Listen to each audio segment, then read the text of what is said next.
नमस्कार, वंदे मातरम, भारत माता की जय। मित्रों,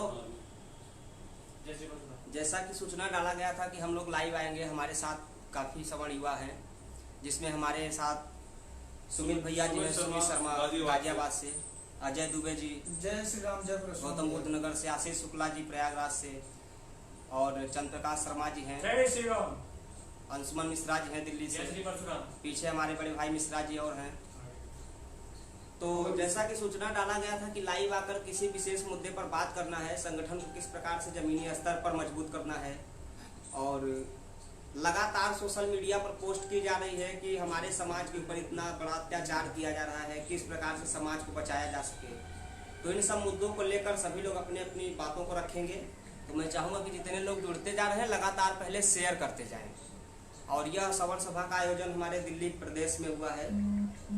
तो हमारे अजय जी कुछ कहना चाहेंगे। आप लोग अजय जी के बातों को बहुत ध्यान से सुनिएगा, क्योंकि हमारे सवर्ण आर्मी के लिए बहुत ही तेज तर्रार युवा कार्यकर्ता है और ये नोएडा गौतम बुद्ध नगर के पूरे कार्यकारिणी का गठन कर रहे हैं, पूरे कार्य प्रभार को देख रहे हैं। तो मैं चाहूँगा कि जितने भी लोग जुड़ रहे हैं लगातार शेयर करते जाएं, क्योंकि जितना शेयर होगा उतना ही ज़्यादा लोगों तक आवाज़ पहुँच पाएगी। जय परशुराम भैया।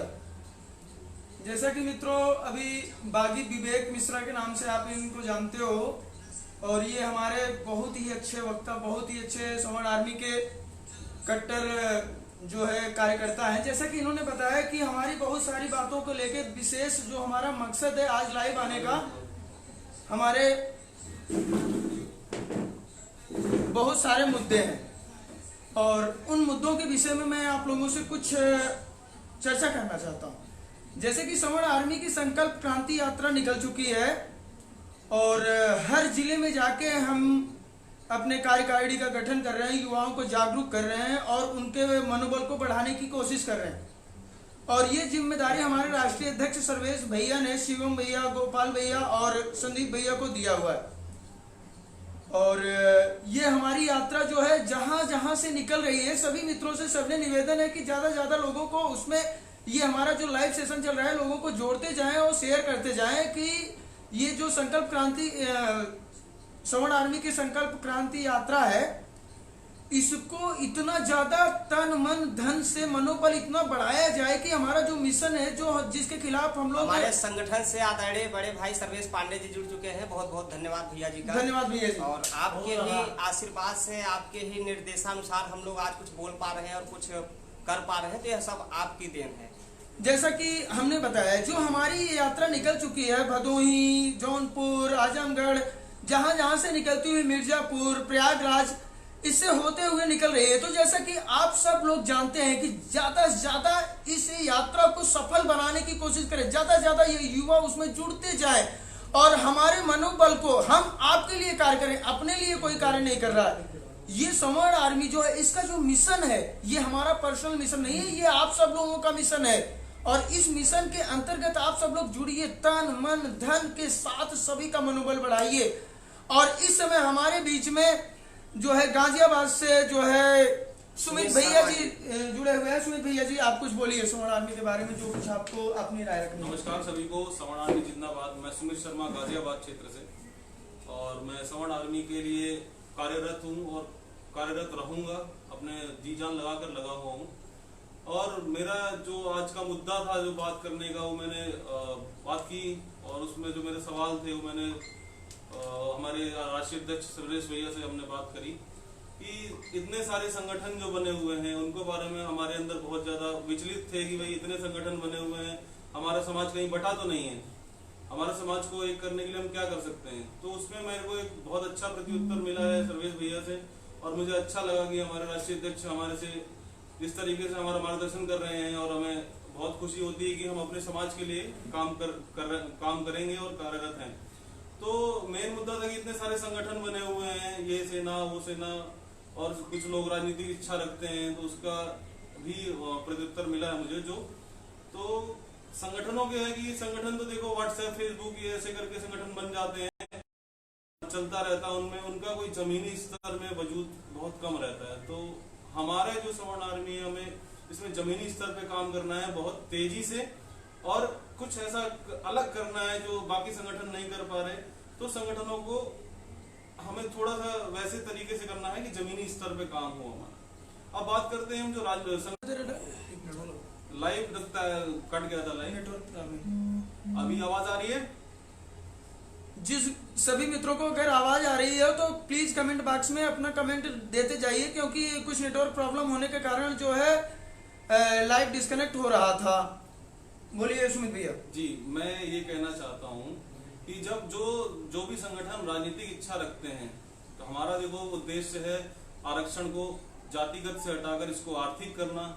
SC/ST एक्ट जो इतने फर्जी SC एक्ट का इस्तेमाल फर्जी तरीके से किया जा रहा है उसको खत्म करना, और क्या कहते हैं सवर्ण आयोग का गठन करना, ताकि सवर्णों की भी आवाज को बढ़ाया जा सके। तो इन मुद्दों के लिए बहुत सारी पार्टियां, बहुत सारी नहीं, 3, 4, 5 पार्टियां बनी हुई हैं। आप नई पार्टी बनाने की जगह उन्हीं पार्टियों में सम्मिलित होइए, अपने क्षेत्र में उस पर दबदबा बनाइए, अपने लोगों को एक करिए। आरक्षण के लिए कितनी पार्टी बनी है, उनको जुड़िए। नई पार्टी बनाने की क्या जरूरत है?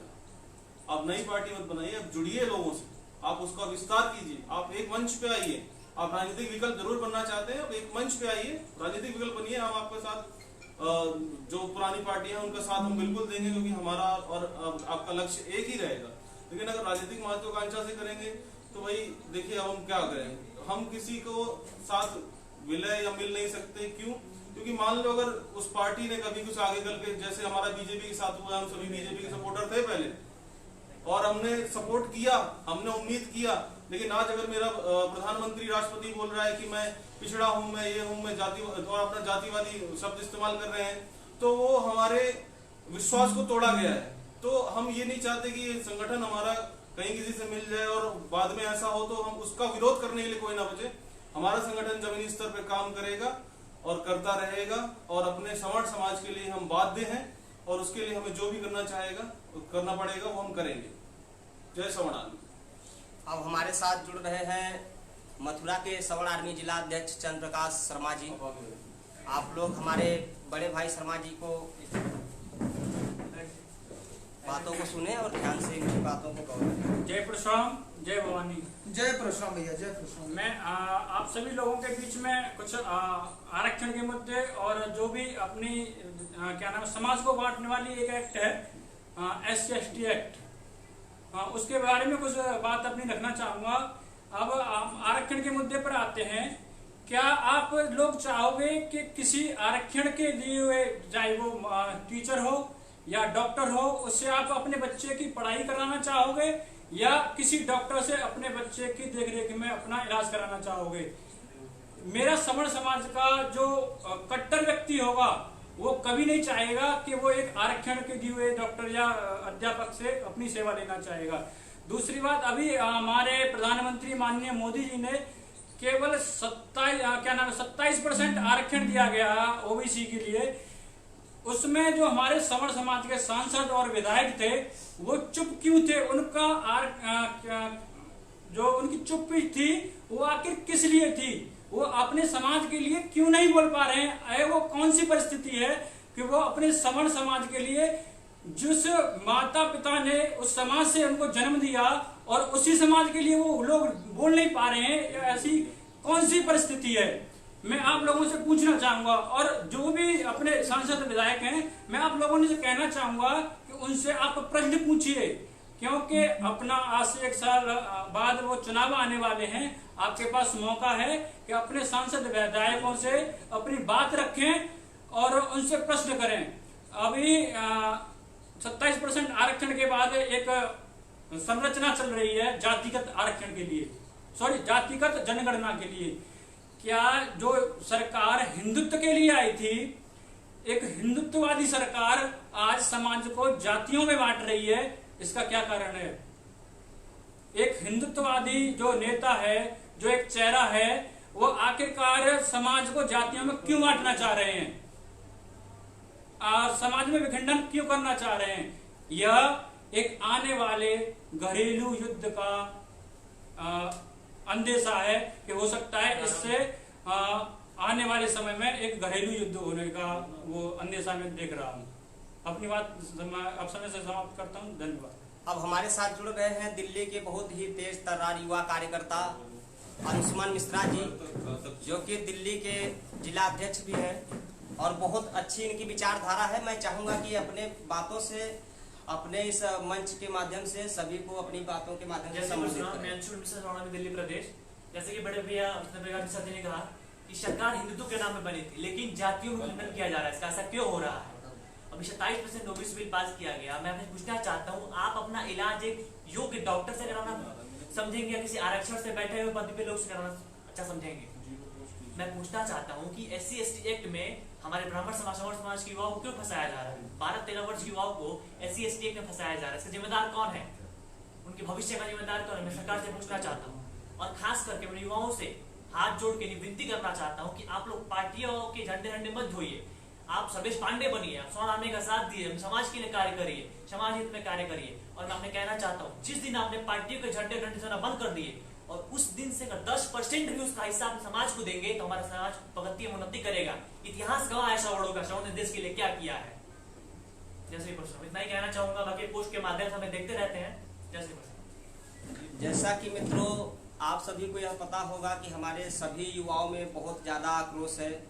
27% जात के आधार पर जो ओबीसी को रिजर्वेशन दिया गया है, लगातार जात के आधार पे सुविधाएं दी जा रही हैं, लगातार जात के आधार पे लोगों को बढ़ावा दिया जा रहा है, लगातार जात के आधार पे नौकरियां दी जा रही हैं, जात के आधार पे जाति सूचक शब्द बोलने के बाद लोगों को फर्जी SC/ST में फंसाकर उनकी जिंदगियां बर्बाद कर दी जा रही हैं। तो यह हमारे समाज के लिए, जो हमारा सवर्ण समाज है, यह हमारे सवर्ण समाज के लिए बहुत ही दयनीय स्थिति का जो कारण है, जो मुद्दा है, जो विषय है, वह हमारे समाज के ही चंद गद्दार लोग हैं जो पार्टियों की दलाली कर रहे हैं, भड़वागिरी कर रहे हैं और अपने संगठन के लिए कार्य कर रहे हैं, युवाओं से बहस करते हैं। जो जाति विशेष के लोग हमें यूरेशियाई और विदेशी लोग बताते हैं, वो सवर्ण समाज का इतिहास देख लें, वो जान लें आजाद तिवारी कौन थे, वो झांसी की रानी कौन थी, वो महाराणा प्रताप कौन थे, वो इतिहास देखें, उसके बाद हम लोगों पर उंगली उठाएं।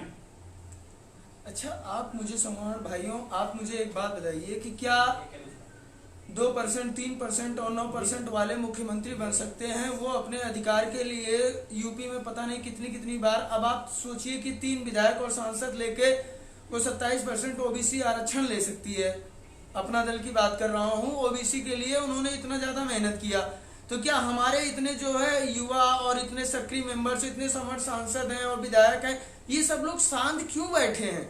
इनका मेन मकसद है कि अपनी पेट भरना, अपने वो, मतलब इनको कौन सी ऐसी बात बोलूं और बोलूं तो क्या बोलूं। बहुत शर्म आती है ऐसे लोगों को देख के, सोच के कि सवर्ण होते हुए भी सवर्णों की हक की बात करने में लोग डर रहे हैं। पता नहीं इनको क्या हो गया है। जो अपने समाज की और अपने परिवार की बात नहीं कर सकता है, उसको परिवार से संबंधित कैसे समझ लूं? उसको अब ऐसे लोगों के समाज से संबंधित कैसे समझ लिया जाए? कैसे इन पे विश्वास किया जाए? क्या आपने क्या सभी सवर्णों ने बीजेपी का सपोर्ट नहीं किया था? सब ने किया था, लेकिन हमें लग रहा है कि अब हमें किसी भी राजनीतिक संगठन के ऊपर से विश्वास ही खत्म करके हमारा एक ही टारगेट होगा, नोटा दबाएंगे। जब ये लोग हम लोगों का मकसद नहीं सुनेंगे समझेंगे तो हमें क्या करना होगा? एक संवैधानिक पद पर बैठा हुआ व्यक्ति अपनी जाति बता सकता है, इस देश का राष्ट्रपति अपनी जाति बता सकता है, इस देश का प्रधानमंत्री अपनी जाति बता सकता है, लेकिन अपने सवर्ण समाज से जुड़ा हुआ व्यक्ति अपनी जाति नहीं बता सकता है। एक जाति विशेष का व्यक्ति जिसको सर्टिफिकेट पर एक जाति दिखा हुआ मिलता है, वो अपनी जाति बता सकता है। ऐसा क्यों? इससे देश का ऐसा सिस्टम क्यों? अब इसके सारे जिम्मेदारी, सारी बातें जो है, जो चीफ होता है ना, जो इस देश को चला रहा है, सारी जिम्मेदारी, सारी गलतियां उन्हीं की हैं। क्योंकि अगर वो यहाँ पे बैठ के जब उनके साथ राष्ट्रपति जी बोलते हैं मैं दलित हूँ, प्रधानमंत्री जी बोलते हैं मैं ओबीसी हूँ, तो अगर मैं बोल दिया मैं ब्राह्मण हूँ तो मैं दोषी हूँ। मैं आप लोगों को बता देना चाहता हूँ कि इस देश का ब्राह्मण और क्षत्रिय सुदामा भी है, चाणक्य भी है, तो इतना बता दे रहा हूँ कि वो परशुराम भी है, वो महाराणा प्रताप भी है। वो ऐसा मत करने की कोशिश करो कि हमें वो रूप लेना पड़ जाए, हमें मजबूर न किया जाए। और जैसा कि मैं आपको बता दूं कि लकड़ी के कटने का कभी किस्सा नहीं होता अगर कुल्हाड़ी में लकड़ी का हिस्सा नहीं होता। लकड़ी के कटने का कभी किस्सा नहीं होता अगर कुल्हाड़ी में लकड़ी का हिस्सा नहीं होता। वर्तमान में जो सवर्णों की स्थिति है बहुत ही ज्यादा दयनीय है। इसमें कहीं न कहीं कारण अपने समाज के गद्दार लोगों की है। जो लोग समाज के लिए बोल रहे हैं, जो लोग समाज के लिए कार्य कर रहे हैं, उन्हीं लोगों का विरोध हमारे ही समाज के लोग कर रहे हैं। तो सबसे बड़ा कारण अपने समाज को निचले पायदान पर ले जाने का तो यही हो सकता है। और जो लोग जागरूक हैं, लोगों को जागरूक कर रहे हैं, अगर आप उन्हीं का विरोध करेंगे, उन्हीं के डिमोटिवेट करेंगे तो कैसे समाज को आगे बढ़ाया जाएगा। जो एक हमें बोला जाता है कि भाई आप जातिवाद कर रहे हो, आप हिंदुत्व की बात नहीं कर रहे, तो हिंदुत्व की बात करने का ठेका क्या सिर्फ हमने ले रखा है समाजों ने? हिंदुत्व की बात दलित क्यों नहीं कर रहा? दलित क्यों सिर्फ अपने समाज की बात कर रहा है, उसे जातिवादी नहीं कहा जा रहा?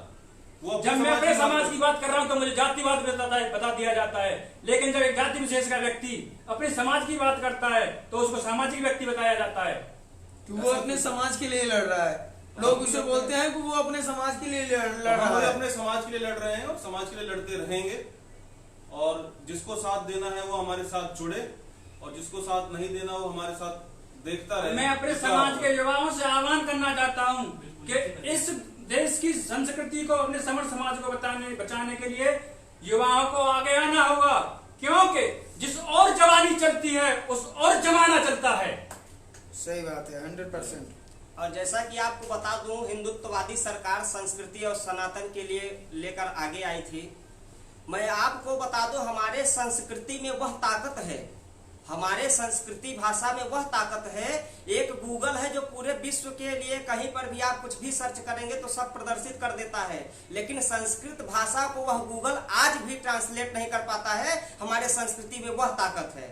संस्कृति और सनातन की रक्षा करने वाला इस देश में जब सवर्ण ही नहीं बचेगा तो हमारे देश का संस्कृति और सनातन कैसे बचेगा। इस बात पर चिंतन करने की आवश्यकता है, इस बात पर बहुत ज्यादा लोगों को समझाने की आवश्यकता है। आज लोग जो पार्टियों के झंडे डंडे ढो रहे हैं, लगातार चमचागिरी कर रहे हैं, भड़वागिरी कर रहे हैं, ऐसे लोगों से बहुत ज्यादा ही सतर्क रहने की आवश्यकता है, क्योंकि समाज को दीमक की तरह यह लोग कार्य कर रहे हैं।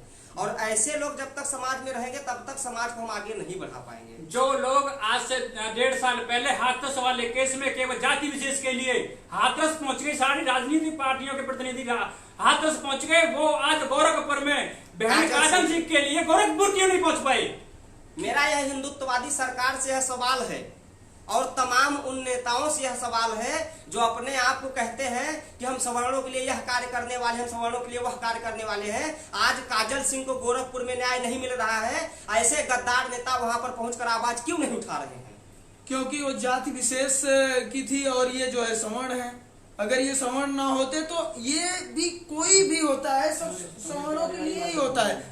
मित्रों मैं कुछ कहना चाहता हूँ कि जैसा कि राष्ट्रीय अध्यक्ष जी के निर्देशानुसार ये जो सवर्ण आर्मी की कार्यकारिणी के गठन की यात्रा चल रही है, इसमें आप सब लोग अपने तन मन धन के साथ जुड़िए और इसमें पूर्ण सहयोग कीजिए कि यात्रा हमारी सफल हो। ये मतलब कि सभी लोग इसको ध्यान पूर्वक, हमें इस मिशन को सफल बनाना, बस ये चीज हम सभी को माइंड में अपने रखना है कि ये जो सर्वेश पांडे जी के निर्देशानुसार जो भी कार्यक्रम हो रहे हैं इसे हमें पूरा का पूरा आजीवन फॉलो करते हुए इस मिशन को हमें पूरा करना है। संगठन को जमीनी स्तर पर किस प्रकार से मजबूती देना है, संगठन को जमीनी स्तर पर किस प्रकार से कार्य करना है, हम लोग यहाँ पर बैठ के यह रणनीति बनाए हैं। और लगातार सोशल मीडिया पर आज 2 साल 3 साल से संगठन चलाया जा रहा था, लेकिन अब यह संगठन यहाँ पर बैठे 7 सदस्यों के द्वारा यह संकल्प लिया गया है कि हम लोग जमीनी स्तर पर संगठन को मजबूत करेंगे। जो समाज के लिए कार्य करना चाहता है, जो समाज के व्यक्ति को जगाना चाहता है, चाहे भाई सर्वेश पांडे जी हो, चाहे भाई अभिषेक शुक्ला जी हो, चाहे भाई पंकज धवरिया जी हो, उन लोगों को SC/ST एक्ट में फंसाने के जुर्म में किसी क्या नाम है गलत तरीके से फंसाया जा रहा है, क्योंकि वो लोग अपने समाज की आवाज उठा रहे हैं। जो क्या इस देश का व्यक्ति अपने समाज की आवाज नहीं उठा सकता है? ऐसा कौन से सिस्टम में लिखा हुआ है कि एक व्यक्ति अपने समाज की, अपने परिवार की बात आगे नहीं कर सकता है? हिंदुत्ववादी सरकार की स्पेशलिस्ट पुलिस एनकाउंटर मानी जाने वाली, जो बिल्कुल तमाम अपराधियों का एनकाउंटर कर रहे, मैं इससे प्रसन्न हूं। लेकिन काजल सिंह के अपराधी की गिरफ्तारी और उसका एनकाउंटर कब तक होगा, यह मैं हिंदुत्ववादी सरकार से सवाल करता हूं। और मैं बागी विवेक मिश्रा प्रयागराज से ऐलान करता हूं कि अगर हिंदुत्ववादी सरकार ने काजल सिंह के अपराधी को एनकाउंटर नहीं करती है काजल सिंह के अपराधी की गिरफ्तारी नहीं करती है, हमारे सवर्ण समाज को न्याय नहीं दिला पाती है, तो सवर्ण समाज के साथ बहुत बड़ा अन्याय कर रही है और हमें बाधित कर रही है परशुराम बनने के लिए, हमें बाधित कर रही है चाणक्य बनने के लिए, हमें बाधित कर रही है महाराणा प्रताप बनने के लिए। सवर्ण समाज को आरक्षण से आजाद कराएंगे, इतना सवर्ण आर्मी का हर सदस्य के माइंड में इतनी बातें घुस चुकी हैं कि सवर्ण समाज को आरक्षण और SC ST से आजाद कराएंगे और या तो फिर हम फांसी कसम पर चढ़ खाते हैं कि फांसी पर चढ़ जाएंगे। हम आर पार की लड़ाई करने के लिए तैयार हैं। और जो भाई हमारा साथ देना चाहते हैं वह कमेंट बॉक्स में अपना नंबर दे और हम बिल्कुल सब हमें उनके जिम्मेदार साथ व्यक्तियों की आजीवन डटे आवश्यकता है। रहेंगे, ये हमारा मिशन है, हम इसको पूरा करके रहेंगे। सवर्ण समाज को जरूर आरक्षण और SC ST से आजाद कराएंगे। हमारी प्रेरणा हमारे भाई सर्वेश पांडे जी अपने परिवार का त्याग कर सकते हैं केवल अपने समाज के लिए, तो हम तो अपने परिवार से जुड़े हुए हैं। मैं सभी युवाओं से आह्वान करता हूं कि वो आगे आए और अपने समाज की इस लड़ाई में हमारा साथ दें। भाई सर्वेश पांडे जी का साथ दें। आप लोग अंशुमन जी हमारे अंशुमन मिश्रा जी से बोलिए और सुनिए, कुछ बोलना मैं कहना चाहते हैं। चाहता हूँ देश का प्रधानमंत्री कहता है विश दलित कहता है राष्ट्रपति अपने आपको। मैं कहना चाहता हूँ सर्वेश पांडे भी समाज की आवाज उठा रहे हैं तो क्या गुनाह है इसमें? क्यों SC ST लगाया गया? SC ST क्यों लगाया गया? मेरे समाज के बच्चों पे SC ST क्यों लगाया जा रहा है? और जो अपने समाज को आवाज उठा, हमारा संवैधानिक अधिकार है हमारे समाज की आवाज को उठाना। और जो युवा एक पार्टी हमने ढो रहा है, मैं कहना चाहता हूँ कि आपका ही परिवार है, अपने लिए ना सही अपने आने वाली पीढ़ियों के लिए अभिव्यक्ति की आजादी क्या केवल जाति विशेष लोगों के लिए है? और आजादी में क्या सवर्ण समाज का व्यक्ति के लिए अभिव्यक्ति की आजादी नहीं है? सबसे ज्यादा योगदान सवर्णों का रहा है आजादी में। सुभाष चंद्र बोस की जीवनी पढ़नी चाहिए आपको। जो लोग कहते हैं सुभाष चंद्र बोस की जीवनी पढ़िए, पंडित पुष्पवंत सिंह की जीवनी पढ़िए, बप्पा रावल की जीवनी पढ़िए, महाराणा प्रताप की जीवनी पढ़िए। आज ही बप्पा रावल के नाम पर पाकिस्तान का प्रमुख शहर रावलपिंडी है। आपको जूनियर पढ़नी चाहिए। जो कहते हैं सवर्णों ने कुछ नहीं किया देश के लिए, मैं उनसे कहना चाहता हूँ ये बात। जो लोग यह कहते हैं कि हिंदू खतरे में है, मेरा सवाल उन लोगों से है और उन भड़वों दलालों से है कि क्या संस्कृति की शिक्षा स्कूलों और कॉलेजों में सही रूप से दी जा रही है? तमाम जगह पे इंग्लिश मीडियम की स्कूलें खोली जा रही है, देश में अंग्रेज पैदा किए जा रहे हैं। उन लोगों को महाराणा प्रताप, उन लोगों को महारानी लक्ष्मीबाई, उन लोगों को मंगल पांडे, उन लोगों के इतिहास क्यों नहीं पढ़ाए जा रहे? वो इतिहास सारे कहाँ गए? मैं पूछना चाहता हूँ। लोग कहते हैं गांधी और नेहरू से आजादी। मैं पूछना चाहता हूँ कि जो इतिहास रियल इतिहास है क्यों नहीं पढ़ाया जा रहा है? पुरुष के बारे में क्यों नहीं पढ़ाया जा रहा है? महाराणा प्रताप के बारे में क्यों नहीं पढ़ाया जा रहा है? इस देश को बताया जाता है कि सिकंदर महान था, पुरुष जो जीता महान वही है। सिकंदर। ये क्यों नहीं पढ़ाया जाता है कि पौरुष महान था? पुरुष ने सिकंदर को हरा दिया था। और जो लोग कहते हैं कि महाराणा प्रताप हल्दी गाड़ी की उधार गए, तो मैं कहना चाहता हूँ कि हारने के बाद जागरे नहीं बांटता है। महाराणा प्रताप एक द्वितीय शासक थे। अब आप मित्रों मुझे एक बात बताइए, सुरेश रैना ने सिर्फ इतना कहा था कि मैं ब्राह्मण हूं। सुरेश रैना ने सिर्फ इतना कहा कि मैं ब्राह्मण हूं और हमारे देश के जितने भी नेता थे सबको ऐसी मिर्ची लगी कि जैसे किसी ने उनके पिछवाड़े में आग लगा दी हो। इस बात पर तमाम सवर्ण गद्दार नेता भी इसका विरोध किए थे। उन गद्दार नेताओं का बहिष्कार 2022 के चुनाव में और 24 होने वाला है, बहुत पूर्ण रूप से होगा। तो उनको ऐसी मिर्ची लगी कि जैसे जो है किसी ने आग लगा दी हो। अब आप बताइए कि जिस देश का राष्ट्रपति, अफगानिस्तान की बात कर रहा हूं जहां पे तालिबान ने शासन कर लिया, जिस देश का राष्ट्रपति वहां से भाग गया हो, वहां पे अकेला एक सवर्ण वहां पर खुद को पत्थर दिखा रहा है। सोचिए, सवर्णों में वह ताकत है। आप बताइए और हम सवर्ण कितनी ताकत है? हम सवर्ण, हम ब्राह्मण अपने 11 रुपए के दक्षिणा पर जब लोगों की 7.5 खत्म कर सकते हैं, ये तो आरक्षण है। तो ये तो आरक्षण और SC ST ये सवर्ण आर्मी जिंदाबाद, सवर्ण आर्मी जिंदाबाद, जिंदाबाद, सुरेश पांडे जिंदाबाद, शिवम भैया जिंदाबाद, गोपाल भैया जिंदाबाद। इसी के साथ हम लोग अपने बाड़ी को विराम देंगे। आप लोग ये मत बोलना कि सर्वेश पांडे तुम संघर्ष करो, हम तुम्हारे साथ हैं। आपको संघर्ष करना है तो साथ आना होगा और खुद सर्वेश पांडे बनना होगा, क्योंकि अकेले सर्वेश पांडे कुछ नहीं कर पाएंगे जब तक करोड़ों सर्वेश पांडे पैदा नहीं होंगे। युवाओं से विशेष आग्रह है कि जो भी मित्र हमारा यह लाइव सेशन देख रहा हो सवर्ण आर्मी का, उसे ज्यादा से ज्यादा ग्रुपों में इतना शेयर कर दो कि तूफान आ जाए। और हर जगह सोशल मीडिया के हर प्लेटफॉर्म पे ये हम लोगों का लाइव सेशन देखना चाहिए। अगर अपने हक और अधिकार के लिए बोलना गुनाह है अगर अपने हक और अधिकार के लिए बोलना गुनाह है तो हाँ मैं गुनहगार हूँ, और अगर इस गुनाह की सजा मौत है तो मैं मौत का भी हकदार हूँ।